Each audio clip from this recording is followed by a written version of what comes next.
¿Qué tal amigos? ¿Cómo estáis? Muy buenas y bienvenidos a este nuevo video tutorial donde vamos a analizar la forma de generar una función personalizada a través de Scriptlab. Scriptlab nos permite trabajar tanto, o programar más bien, en JavaScript o en TypeScript. Realmente son dos lenguajes de programación que están íntimamente relacionados, puesto que uno sin el otro no existe. Más bien, TypeScript sin JavaScript pues no tiene ningún tipo de sentido, porque TypeScript digamos que es una evolución o una mejora de JavaScript para poder trabajar con elementos tipados, con variables tipadas, etcétera, etcétera. ¿De acuerdo? Además de generar muchísimas variables muy complejas de tipos personalizados, etcétera. Bueno, nosotros vamos a trabajar con Scriptlab y de hecho vamos a hacer una práctica de consumir una API, extraer información de ella y volcarla toda a Excel en formato matricial. Pero para ello vamos a empezar a trabajar un poquito con Scriptlab para ver cuál es la sintaxis, cómo funciona, cómo podemos crear una matriz de cero, etcétera, etcétera.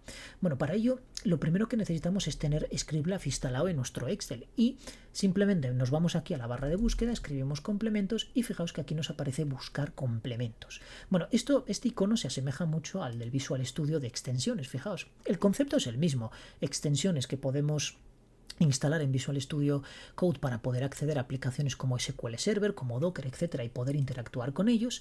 Y en este caso, pues los complementos vienen de la mano de diferentes aplicaciones, como por ejemplo esta de Scriptlab, que además es propia de Microsoft, que nos permite generar código y embeberlo en el catálogo de fórmulas de Excel y poder pues combinarlas con las fórmulas nativas y crear pues digamos funciones personalizadas que no contempla el catálogo nativo de Excel, pues poder incluirlas y por supuesto pues poder trabajar con ellas. Por ejemplo, imaginaos, no hay ninguna función que determine si un número es primo o no. Tengo que pues combinar diferentes fórmulas para poder generarlo. Bueno, pues yo podría crear esa función en Scriptlab y combinarla junto con mi código de Excel para poder crear una función que me determine si un número es primo o no, como si es un número, en fin, cualquiera, ¿de acuerdo?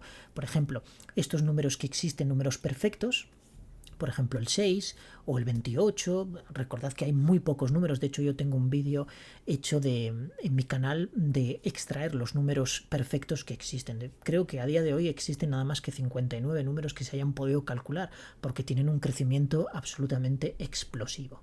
Bueno, vamos sin enrollarme demasiado, vamos a buscar aquí complementos y fijaos, nos abre la tiendita de Microsoft donde tenemos mis complementos, que son los que yo tengo instalados, pues el editor avanzado de fórmulas de Excel y por supuesto el Scriptlab.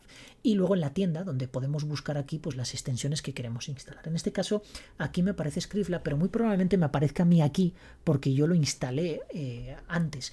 Pero si no lo habéis instalado pues igual ni os aparece aquí, ¿de acuerdo? Entonces nada, buscáis aquí Scriptlab, le dais a buscar y nos va a aparecer el primero, ¿de acuerdo? Le dais a agregar y ya lo tenéis instalado en vuestro Excel. De hecho, os aparecerá esta pestañita de aquí. Bueno, si nos dirigimos a ella nos encontramos con estas tres opciones y la que más nos interesa, porque básicamente estas otras dos están dentro de esta, es acceder a Code. Y luego tenemos aquí un montón de documentación, con lo cual, bueno, podemos trabajar, etcétera, etcétera. Yo voy a coger todo esto porque es el ejemplo que desarrollé para este vídeo y lo que voy a hacer es borrarlo.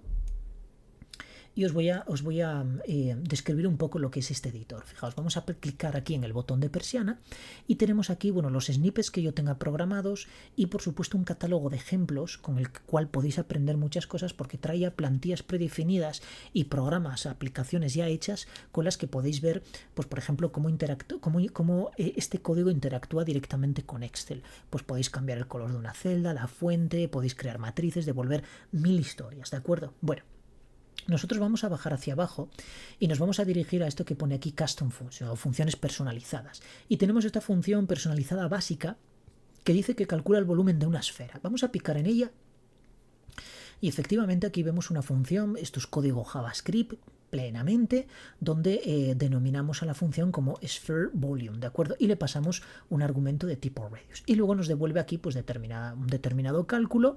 Pues bueno, si nosotros cogemos esto y lo copiamos directamente y nos vamos a un navegador, abrimos las herramientas de desarrollo y pegamos este código, voy a cambiarle el nombre porque ya creé un vídeo antes que salió Chof, entonces he creado esto mismo y me va a salir Sphere Volume por ahí pues mareando. Entonces voy a llamarle por ejemplo SV, vamos a llamarle SV, ¿de acuerdo? Y le voy a dar a intro. Bueno, me dice que undefined, pero a ver, ignorar eso, ¿de acuerdo? Porque es el comportamiento natural de la propia consola. Siempre devuelve undefined cuando haces una declaración o haces una implementación de una función. Pero fijaos que si yo ahora escribo SV, me aparece aquí y yo le puedo pasar como argumento un 10. De hecho ya me dice ahí radius y me da 4188, curiosamente. Bueno, vamos a ver si eso es verdad. POW es una función que pertenece a esta clase mat, que es una clase estática que contiene pues, un montón de métodos a través de los cuales podemos hacer diferentes operaciones. Raíz cuadrada, podemos obtener el valor de pi, el valor de e, etcétera, etcétera. Bueno, pues en este caso lo que estamos haciendo es el argumento que yo le paso, que en este caso es un 10, lo estamos elevando al cubo. Por tanto, 10 por 10 por 10 es 1000. Luego multiplicamos por 4, por tanto me devuelve 4000. Multiplicamos por 1000, pues me dará 12.000 y pico, ¿de acuerdo? Y si lo dividimos entre 3, pues 12.000 dividido entre 3 da 4000, más el pico ese, pues 4188, por tanto el cálculo está correcto. Es decir, lo que tengo programado en Scriptlab es totalmente compatible con el JavaScript de cualquier navegador, que interpreta cualquier navegador. Vamos a ver si eso ocurre lo mismo si yo, por ejemplo, y es una buena práctica porque tal como ves esto pues no sabes si radius es de tipo numérico. A ver, lo puedes intuir porque es una fórmula que calcula el volumen de una esfera y el cálculo que vemos en la palabra reservada return pues nos damos cuenta de que va a devolver un número, pero así a simple vista tienes que digamos interpretar la función para llegar a la conclusión de que efectivamente está devolviendo un número, pero no lo sabe si lo devuelve o no. Bueno, si nosotros ponemos dos puntos number, fijaos, lo que estamos haciendo es declarar esa variable de tipo numérico, ¿de acuerdo? Eso es TypeScript, y eso quiere decir que yo estoy tipando esa variable, y al estar tipándola, pues esa variable va a ser siempre de tipo número, y es más, si yo le paso una cadena de texto, me daría error. Entonces fijaos que si yo copio esto ahora y lo pego de nuevo en el navegador, lo pego aquí y le doy a intro. Ahora me da igual que se llame sphere volume que no, porque va a dar error.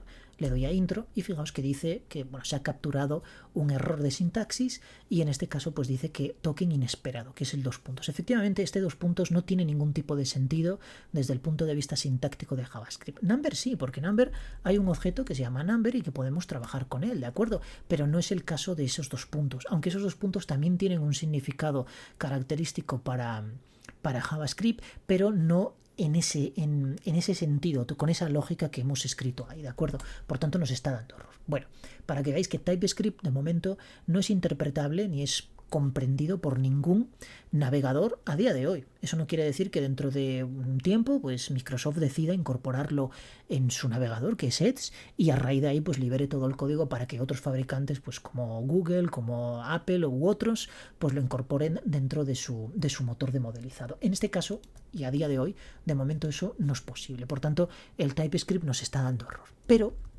es una buena práctica pues saber exactamente que esa variable radius es de tipo número. Es igual que esta función tampoco sé lo que devuelve, lo intuyo, pero tengo que analizar eso. Pero evidentemente si yo pongo esto number, ya sé que automáticamente esto va a devolver un número, ¿de acuerdo? Bien, vamos a hacer una cosa más. Fijaos, yo voy a decirle aquí que devuelva en vez de number, que devuelva un tipo string.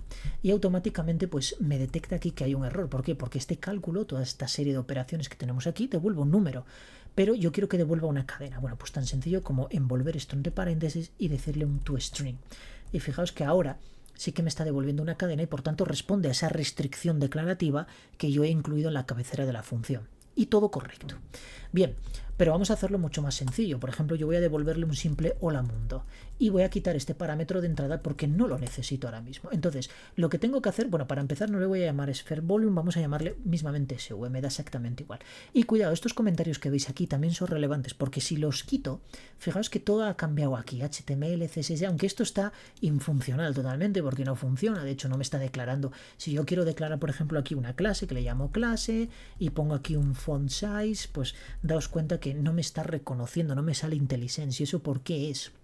Bueno, pues es porque necesito aquí esa denominación, en este caso no de función, sino de otro tipo de aplicación. Pero daos cuenta que al poner esto y interpretar que esto es una función personalizada, automáticamente me elimina todas esas etiquetas nuevas y aparece libres. ¿Qué son todas esas etiquetas nuevas? Pues eso son aplicaciones. Fijaos, si me seguís en LinkedIn, podréis ver que aquí en actividad yo he publicado una aplicación que, bueno, es de modo didáctico, no tiene mucho sentido, pero para que veamos la capacidad de Scriptlab. Es esta concretamente. Si lo hacemos más grande, daos cuenta que yo he programado aquí determinadas cosas que si lo ejecutamos, le damos a generar tabla y fijaos que me genera toda la tabla periódica, pero daos cuenta la capacidad de modelizado de esto, que es HTML puro y duro con estilos.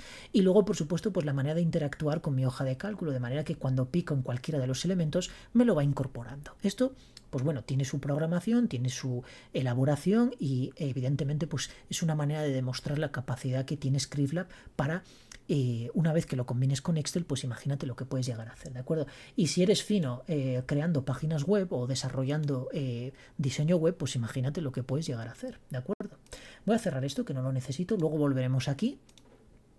Y ahora lo que estoy devolviendo pues es una sencilla cadena de texto. Bien, voy a registrar esto y fijaos, voy a llamar aquí SV. Y debería aparecer aquí una función, salvo que me dé error, que me haya dado error, debería aparecer un SV. A ver, vamos a ver. Igual SV, bueno, no aparece. Eso es porque me está dando error. ¿Y por qué me está dando error? Si está bien esto. Función, devuelve una cadena. Vale, vamos a llamarle de otra manera. Quizá SV, claro, SV como es una referencia de celda, igual lo interpreta mal. Vamos a llamarle tutorial. A ver, tutorial. Si lo consigo escribir bien, tutorial función, de esta manera. Bueno, debería ser función tutorial, pero bueno, da igual. Grabamos y entonces voy a escribir aquí tutorial.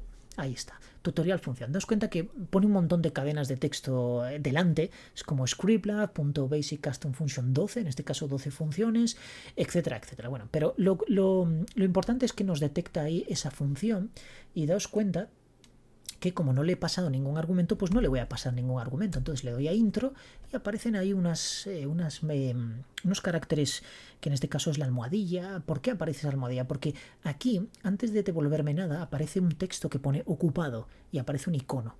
Y eso quiere decir que está interpretando el código que yo he escrito y a continuación me devuelve el resultado. Por eso siempre aparece ocupado. Como el ancho de la columna era estrechito, pues no cogía todo y por eso aparece ese carácter. A partir de ahora sí que va a aparecer. Fijaos, vamos a devolver un número. Por ejemplo, yo voy a poner un number. Y aquí, para hacerlo un poco más entretenido, pues vamos a devolver, por ejemplo, un mat.e, que es el valor de la constante de Euler, ¿de acuerdo? Entonces, el number no diferencia entre si el número que vamos a devolver es entero, coma flotante, etcétera. Para él es un número, punto, ¿de acuerdo? Grabamos y lo que hacemos es editar y darle a intro. Y visteis cómo puso ocupado. Bueno, dejé el cursor aquí casualmente encima, pero daos cuenta cómo me ha devuelto el 2,72. Es que bueno, esto podéis decir, sí, hay una función que lo devuelve, sí, ya lo sé que hay una fórmula que devuelve eso, pero bueno, es un ejemplo, ¿de acuerdo?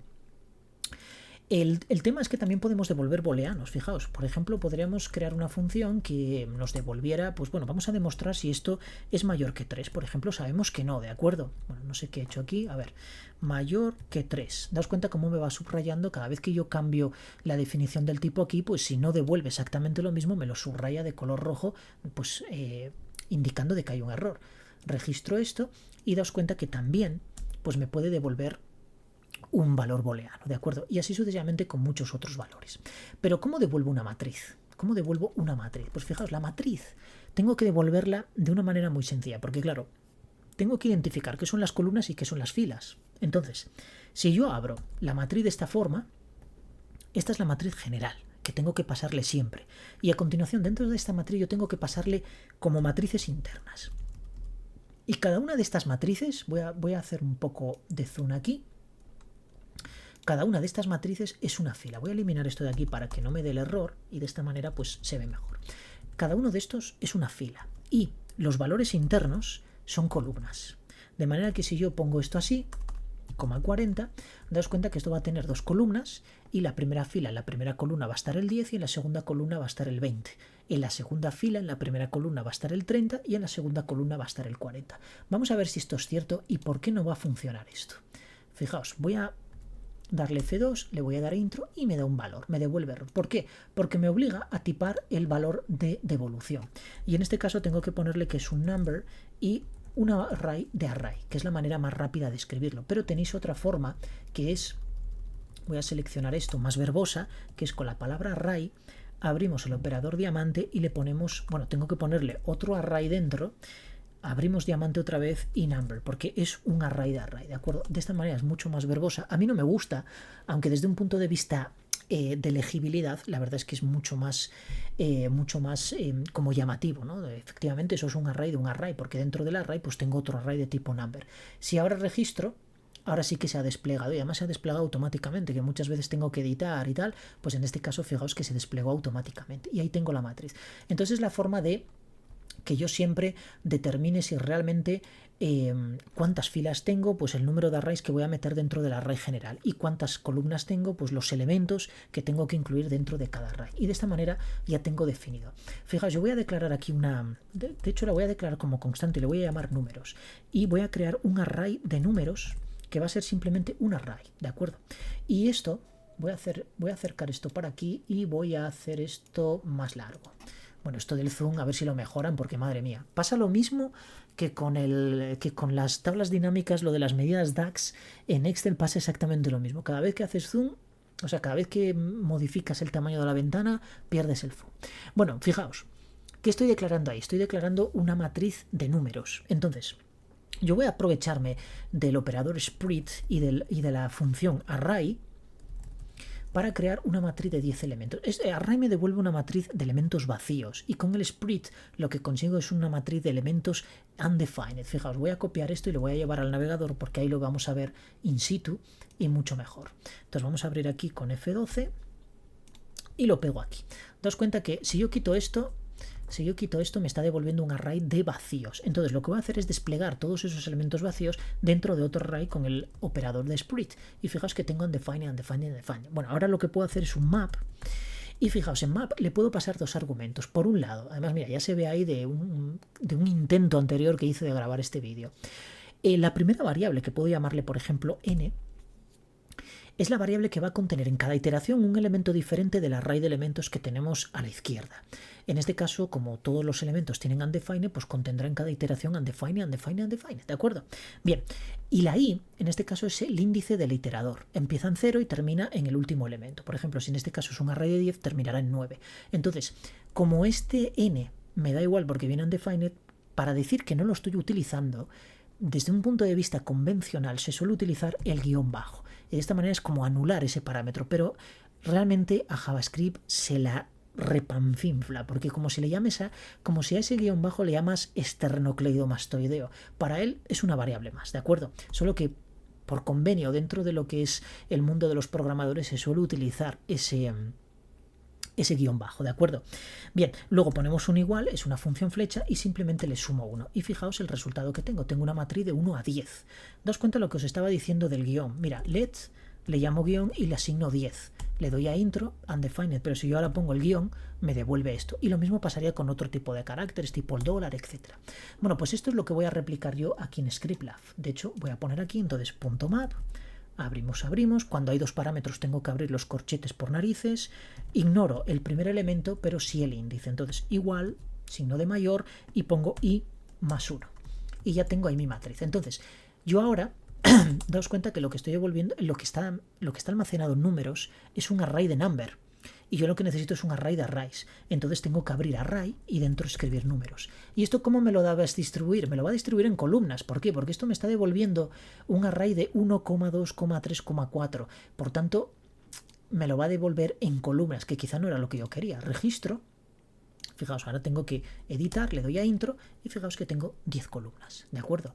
Y eso no era lo que yo quería 10 filas, por ejemplo. Bueno, pues para 10 filas lo que tengo que hacer es simplemente encerrar cada uno de los resultados que me devuelve la función map entre corchetes y de esa manera, como map ya me devuelve un array y cada uno de sus elementos son arrays, ¿qué es lo que tengo? Un array de arrays. Por eso ahora números se me está subrayando de color rojo. ¿Por qué? Porque esto está mal. Ahora es un array de arrays. Y entonces esto, lo único que tengo que hacer es eliminar los corchetes porque ya es un array de arrays. Básicamente la disposición que tengo ahora es este array 1,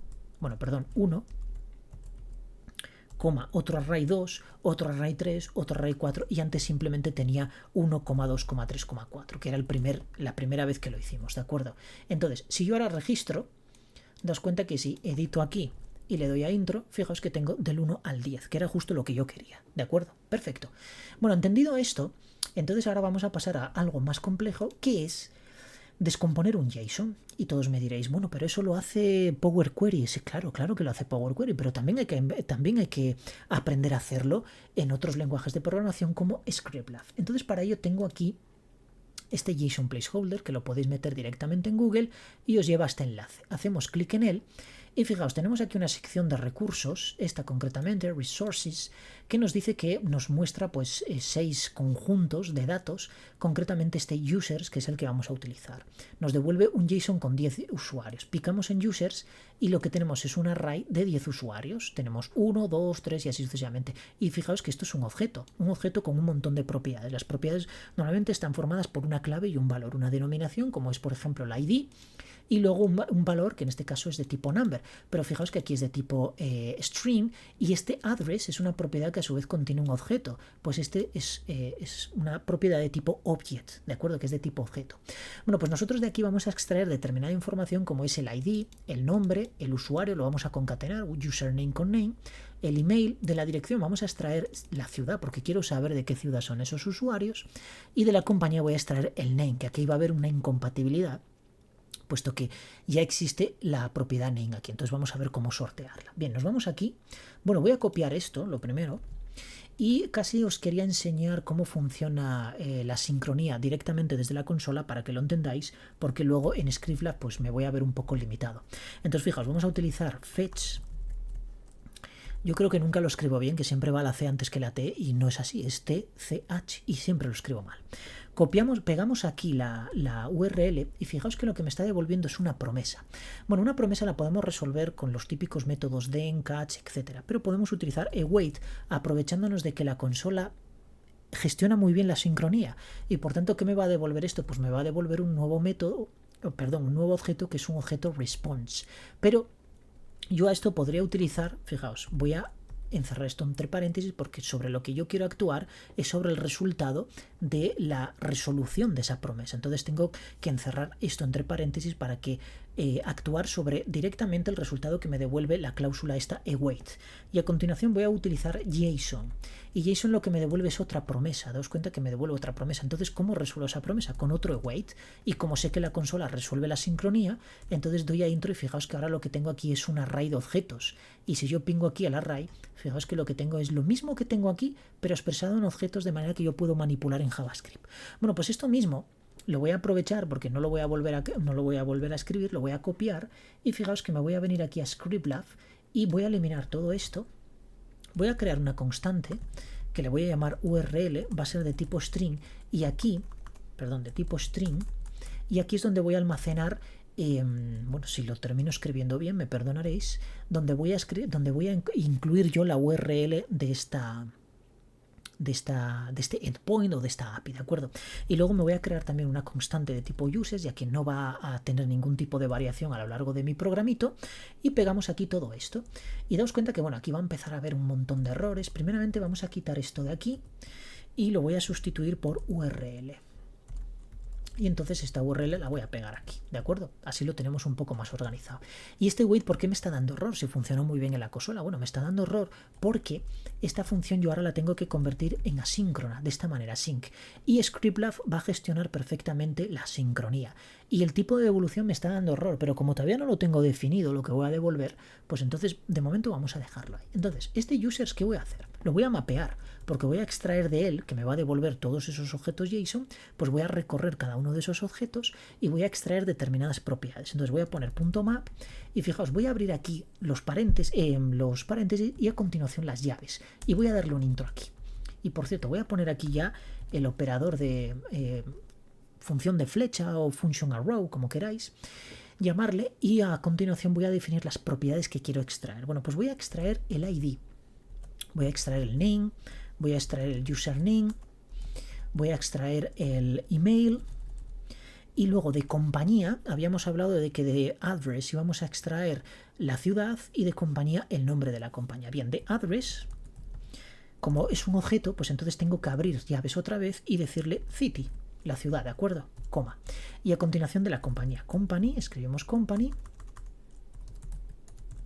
Dos puntos, lo mismo, era un objeto. Y aquí voy a poner name. Pero fijaos que aquí, ¡pum!, errorazo. ¿Por qué? Porque ya estoy duplicando el nombre de la variable. Daos cuenta que este company realmente es como si no existiera, ¿de acuerdo? Porque realmente lo que va a tener relevancia va a ser este name y ya existe, porque básicamente esto se conoce como desestructuración, lo que estoy haciendo yo aquí, es decir, extraer variables de un JSON, de un objeto, en este caso que tiene esos pares clave-valor. Entonces este name, como ya existe, yo tengo que darle un alias y fijaos, con los dos puntos, cname, porque es el nombre de la compañía y de esta manera ya lo tengo. Entonces, ¿qué voy a devolver aquí? Bueno, pues voy a devolver un array. Por tanto, abro el array y fijaos, ahora lo que tengo que poner es el ID y cuidado, aquí lo que quiero es concatenar el nombre con el nombre de usuario. Quiero hacer la concatenación esa. Bueno, pues puedo utilizar las backstick, estas comillas inclinadas, y a continuación abro carácter $, abro llaves y le pongo aquí username, ¿de acuerdo? Abro un espacio y vuelvo a hacer lo mismo, pero en este caso con name. Y cierro llaves. Y de esta manera ya lo tengo concatenado, así de sencillo. Coma. ¿Qué más? El email. Perfecto. Coma. ¿Qué más? La ciudad. City. ¿Y qué más? El nombre de la compañía. Pues en este caso es CNAME. Y de esta manera, ¿qué me está devolviendo el método map? Pues me está devolviendo un array de arrays, porque map devuelve un array y esto, daos cuenta que cada uno de los elementos que devuelve es un array con todas estas propiedades que yo he manipulado aquí. De hecho, yo podría incluir aquí más cosas. Podría incluir, por ejemplo, las iniciales del usuario. En fin, podría incluir miles de cosas, ¿de acuerdo? Pero en este caso lo vamos a dejar así. Ya va en función de lo que sepáis vosotros y del conocimiento que tengáis del lenguaje, y podéis manipular esta información todo lo que queráis y más, ¿de acuerdo? Entonces, ¿qué me devuelve users realmente? Bueno, pues users me está devolviendo un array, pero de muchos elementos, porque hay números, hay cadenas de texto. Bueno, pues para esto TypeScript también tiene digamos un tipo que es any, es decir, puede devolver cualquier cosa. Y de hecho yo podría decirle que es un array de arrays de any, pero bueno, realmente poniendo any ya es que le da exactamente igual. Pero si lo quieres realmente colocar exactamente lo que devuelve y lo que va a ser users, pues puedes poner que es un array de arrays de tipo any, porque va a contener pues un mix de datos, ¿de acuerdo? De tipos, que pueden ser cadenas de texto, pueden ser números, pueden ser booleanos, puede ser lo que sea. En este caso, pues nos vamos a centrar solamente en cadenas de texto y números. Y números me está dando error.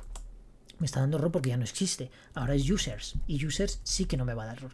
Pero me está dando error esto de aquí. Para empezar, no es un array de arrays de numbers. Aquí tendría que sustituir por any. Pero fijaos que me sigue dando error. ¿Por qué? Si está bien, está todo bien programado, pero me está dando error. Bueno, pues me está dando error porque todos los métodos que son asíncronos, ¿qué devuelven? Devuelven una promesa. Entonces no devuelve esto. Esto es mentira, no lo está devolviendo. Yo puedo quitárselo, o puedo, que me va a dar error, no se lo puedo quitar, o puedo devolver una promise, es decir, una promesa.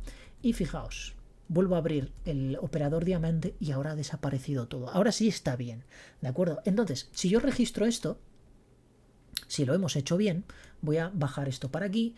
Fijaos que si yo aquí edito, debería devolverme una tabla con tantas columnas como propiedades he definido ahí, y por supuesto tantas filas como usuarios tengo en mi JSON, que son 10. Le doy a intro, ocupado, y fijaos que aquí me está devolviendo exactamente el contenido.